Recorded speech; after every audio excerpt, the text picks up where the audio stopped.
नमस्कार बच्चों, आप सभी का स्वागत है फिर से आपके अपने चैनल में। तो आज हम लोग बात करेंगे सुपर 100 के जो बच्चे थे वो अब आगे क्या करें। क्योंकि अब बात किया जाए, पहले क्या था कि सभी एक साथ तैयारी कर रहे थे, ठीक है, तो सभी का रास्ता एक था, सफलता। अब क्या हो गया है, अब दो रास्ते हो गए, एक असफल हो गए हैं और एक सफल। इसमें असफल मैं नहीं बोलूँगा, इनको मैं बोलूँगा प्रयासरत। क्यों? क्योंकि प्रयास वो बहुत किए, लेकिन किसी का देखिए 1 नंबर से रह जाता है, किसी का 2 नंबर से रह जाता है, ठीक है। अब किसी को क्या होता है कि पहले पता नहीं होता, बाद में उनको पता होता है, तब तक काफ़ी लेट हो जाता है।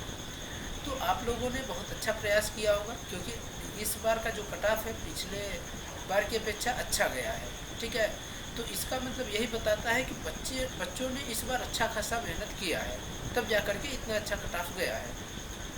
अब इसमें होता है कि जिनका सिलेक्शन हो गया है वो क्या करें और जिनका सिलेक्शन नहीं हुआ है वो क्या करें। तो पहली बात तो जिनका सिलेक्शन नहीं हुआ है, तो उनके लिए मैं इतना ही बोलूँगा कि आप लोग को निराश नहीं होना है, क्योंकि यही एक आपका लास्ट लक्ष्य नहीं रहता कि बस हमको सुपर 100 का पेपर क्वालिफाई कर लेना है, उसके बाद जाएंगे वहाँ पर फ्री में हर चीज़ मिलेगा। तो बहुत बच्चे क्या करेंगे, वहाँ फ्री का सब कुछ समझ के वहाँ ऐश करने लगते हैं।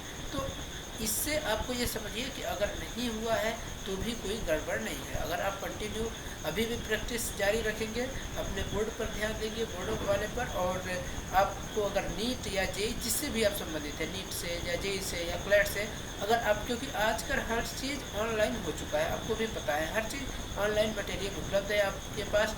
चाहे तो आप यूट्यूब पर देखें, और या फिर चाहे तो किसी भी एप्लीकेशन पर, जो भी आपको अच्छा लगे। मैं किसी को खास एप्लीकेशन रिकमेंड नहीं करूँगा, आप देखिए पहले सभी का, इसके बाद जिनका मन करे आप उनका एप्लीकेशन सेलेक्ट कर सकते हैं।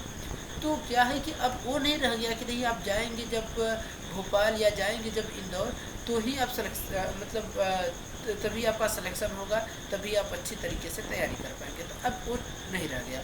अब क्या है, अब घर बैठे बच्चे भी अगर साथ में आप 11वीं की तैयारी कर रहे हैं या 12वीं की तैयारी कर रहे हैं, तो साथ में आप जो 11वीं आपका नीट या जेई या क्लैट जो भी है, तो उसका सिलेबस भी साथ साथ में आप कवर करते चले। फिर ऐसे ही 12वीं के साथ साथ कवर करते चले।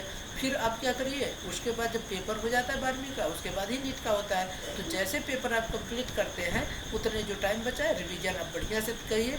तो ये समझ लीजिए कि आपका इनसे, अगर जो सुपर 100 वाले बच्चे हैं, अगर इनसे बेहतर नहीं होगा तो इनसे खराब भी आपका रिजल्ट नहीं आएगा। समझ रहे हैं ना आपको मैं क्या बोल रहा हूँ, कि जिनका सिलेक्शन नहीं हुआ है वो चाहे अगर दृढ़ संकल्प कर लें कि नहीं, मुझे नीट ही क्वालिफाई करना है, जेई ही क्वालिफाई करना है या क्लैट ही क्वालिफाई करना है, जो भी आपको करना है, तो आप आसानी से वहाँ जा कर के कर सकते हैं, ठीक है ना। तो इसमें ये नहीं रहेगा कि नहीं, आप सुपर 100 में आपका सिलेक्शन नहीं हुआ तो फिर पूरी ज़िंदगी बेकार हो गई, या फिर अब आगे क्या करेंगे। तो ऐसी आपको सोचने की ज़रूरत नहीं है। आप जिस भी स्कूल में अगर आप अभी तक एडमिशन न कराए हो, तो सबसे पहले तो आप लोग फटाफट जा करके एडमिशन किसी भी स्कूल में जहाँ पढ़ना चाहते हैं वहाँ पर एडमिशन करा लें, ठीक है। क्योंकि एडमिशन अभी करा लेंगे तो आप सेफ रहेंगे। और दूसरी चीज़, ये तो आ गया सिलेक्टेड बच्चों का लिस्ट। अभी एक लिस्ट आ सकती है, संभावना है, वेटिंग लिस्ट।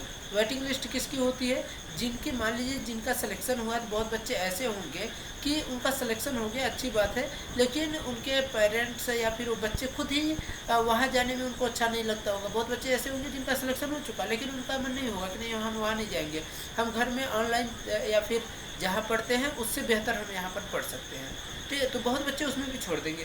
तो उसमें क्या हो, जो सीट खाली होगी आपकी, तो वो वेटिंग लिस्ट वाले बच्चों को उसमें भरा जाएगा। अब वेटिंग लिस्ट की कब आएगी, वेटिंग लिस्ट वाले बच्चों का नाम कब प्रदर्शित होगा, इसके बारे में देखिए जानकारी नहीं है।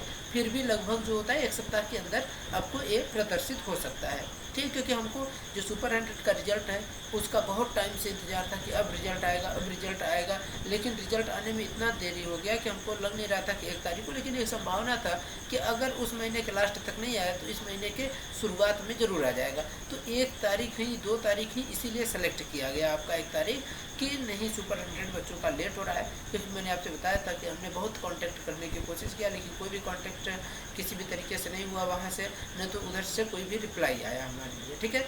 तो रिजल्ट आ गया, तो जिन बच्चों का हो गया उनके लिए तो मैं तहे दिल से धन्यवाद और बधाई दूंगा उनको कि वो और आगे बढ़ें, ठीक ना, जा करके सुपर 100 में भी अपना नाम करें। क्योंकि जो बच्चे यहाँ से जाएंगे तो वहाँ पर अगर और बेहतर करने, क्योंकि उनको और अच्छा माहौल मिलेगा वहाँ में, भाई सुपर 100 में सेलेक्टेड बच्चे हैं वो, तो वो और उनको उनके जो माहौल रहेगा इससे बेस्ट रहेगा, क्योंकि वहाँ पर सारे बच्चे उसी कंडीशन के हैं, ठीक है। तो उसमें देखिए बहुत बच्चे बन जाएंगे, बहुत बच्चे वहाँ से क्या होता है, वो हर जगह होता है, बहुत बच्चे बनते हैं 11वीं 12वीं में, बहुत बच्चे बिगड़ जाते हैं। तो आप लोगों को अगर जो भी फोकस है, जेई, नीट, क्लैट, तो अगर आप एकदम फोकस रखेंगे तो आपका सिलेक्शन होने से देखिए कोई नहीं रोकेगा।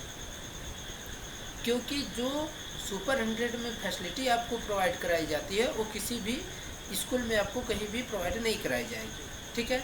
तो आपको वहाँ पढ़ने के लिए, रहने के लिए, खाने पीने के लिए हर चीज़ का अच्छा व्यवस्था रहता है। तो जो बच्चे वहाँ से तैयारी करना चाहते हैं वो आसानी से कर सकते हैं। तो जिनका सिलेक्शन हो गया है तो वो लोग अपना डॉक्यूमेंट सबसे पहले तो चेक कर लें कि उनका डॉक्यूमेंट सही है या नहीं। जो भी अगर डॉक्यूमेंट में त्रुटि हो तो उसको सुधार करवा लें, क्योंकि वहाँ पर अगर आपके डॉक्यूमेंट में कोई भी अगर त्रुटि है तो आपको वहाँ से रिजेक्शन का रास्ता दिखा दिया जाएगा, यानी आपको वहाँ पर रिजेक्ट किया जा सकता है, ठीक है। अब बात रहती है कि कट ऑफ के, बहुत बच्चे तो इसका रिजल्ट शायद सभी लोगों ने देख लिया होगा, लेकिन मान लीजिए कुछ बच्चे अगर नहीं देखे होंगे तो हम लोग जैसे क्या था कि एक अपनी तरफ से हम लोग करते थे कि नहीं लगभग इतना आएगा, इतना आ सकता है, ये इतना होगा। तो देखिए क्या है कि रिजल्ट जो था लगभग उसी तरीके से आया है, बच्चों ने काफ़ी अच्छा मेहनत किया है। तो इसका कट ऑफ भी बहुत कम में नहीं बोलूँगा, बहुत मॉडरेट लेवल का है, न तो बहुत हाई था न तो बहुत कम था। क्योंकि आपको पता है कि क्लैट का कट ऑफ कितना था, 49 गया है, और नीट का जो था और जेई का जो था इसका आपका 72 होगा और इसका 70 नंबर लगभग। इसका अंदाज़ा मुझे मैं इसका पहले बताया था 50 के करीब आपका कट ऑफ आ सकता है। इसका भी मैंने बोला था 70+ बच्चे जो पा जाएंगे वो मान लीजिए सेफ है, ठीक है ना। तो इसमें जेई का था, नीट का जरूर मैं बोला था कि 80+ में, लेकिन उसमें भी क्या था कि भाई जिस हिसाब से बच्चे बोल रहे थे, अभी भी बहुत बच्चों का रिक्वेस्ट ये है कि उनका, बहुत बच्चे ऐसे हैं उनका कहना है कि नहीं मेरा 80+ नंबर आ रहा था लेकिन इसमें हमारा नाम नहीं है। तो हो सकता है शायद वो गोला भरने में गलती कर दिए हों, ठीक है, क्योंकि अगर आप गोले भरने में अगर गलती करेंगे तो भाई वहाँ पर नंबर तो उसका आपको मिलेगा नहीं, ठीक ना। या फिर कुछ भी अगर वो गलती होगा तो वहाँ पर देखिए उनका थोड़ी ना जोड़ा जाता है। तो उसके हिसाब से यहाँ पर जो संभावित आपको कट ऑफ बताया गया था तो ये था 80 नंबर, लेकिन लगभग 72 आया है। तो 80 नंबर वाले तो भाई सेफेस्ट है, ठीक है ना, यानी 72 गया है तो इसको आप गलत नहीं बोलेंगे, ये भी ठीक ही था कट ऑफ, ठीक है। तो फिर से मैं एक बार आप सभी से निवेदन करूंगा कि जिन बच्चों का सिलेक्शन नहीं हुआ है तो वो इसको गलत न लें कि हमारा सिलेक्शन नहीं हुआ तो बस हम आगे क्या करें, तो फिर से स्कूल अपना कंटिन्यू जाए और फिर से अपना सिलेबस करें कवर, क्योंकि वो थोड़ा सा पीछे हो गए होंगे शायद। और जो एडमिशन नहीं कराए हैं वो जा करके एडमिशन करा लें अपना और कंटिन्यू अब पढ़ाई में जुट जाए, ठीक है। क्योंकि आपको इधर उधर भागने की ज़रूरत नहीं है। जिन बच्चों का सिलेक्शन हो गया उनको तो थोड़ा भाग दौड़ करना पड़ेगा 10-15 दिन, लेकिन आपको कहीं भाग दौड़ करने की ज़रूरत नहीं है। आप करिए और अच्छी तरीके से आप लोग अपने स्टडी में लग जाइए। जिनका सिलेक्शन हो गया है इनके लिए लास्ट में राय रहेगा कि आप लोग अपना डॉक्यूमेंट पहले से देख लीजिए सही है या नहीं। अगर सही है डॉक्यूमेंट तब तो बेस्ट है, अगर सही नहीं है डॉक्यूमेंट, कुछ गड़बड़ी है, उसको जल्द से जल्द आप लोग बनवा लें, क्योंकि वहाँ से आपके पास कॉल लेटर आएगा, यानी आपको बुलाया जाएगा फ़ोन करके, आपको जाना पड़ेगा वहाँ, अपना डॉक्यूमेंट हर चीज़ वेरीफाई कराना पड़ेगा, फिर आपका वहाँ पर एडमिशन होगा, ठीक है। तो धन्यवाद, आशा करता हूँ कि आप सभी को ये जानकारी अच्छी लगी होगी और आप लोग, मेरा यही आप लोगों से निवेदन रहेगा और विनती रहेगा कि आप लोग अच्छे तरीके से पढ़ें लिखें और अपना भी और हमारा भी और अपने परिवार का नाम रोशन करें। धन्यवाद।